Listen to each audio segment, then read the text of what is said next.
go bigger mat a dhéon. Smis Rosemary Ward ha mi a gobad mar Ceannard Comhairle agus ha sin stéit an na Glasgow agus se príomh amas a bhí an lacin I bhí cumal taich dí scríbhad ar an agus féilse an Gaelic an nuir be bhí líartacha glífachas na Gaelic agus an bhí a gártacha an árbh de Leabhraichean Gaelic a han bhó. I bhfuil cuimhne sóirte agus se bhí CalMac agus a siúil is bàtaichean CalMac. Bhil I cheart siúda. A gaiinem na bh més an nóthaid, har ó roiin acin ach báta idir an ópan agus lech bớslach lechgu. Sbug sin I féin bus suas a glasachú einche, wel féisgurt tónig, agus nar suiag I chia go mian einche go sa féin sin I de bát, ag an ámat bá kitich tríúine bhí cataléid go sa fálag ag seachú an lávating. Agus har mis sem mac o siúl.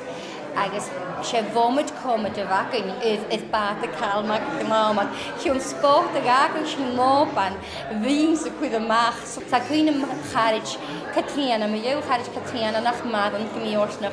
Agus bhaid se chofansi bhaid chóstailis. Sbhaid iad matúra seo cheannach.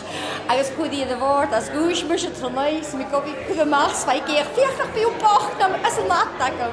So sin agad ma go bdíomh cuinach an a hacam sa iad CalMac.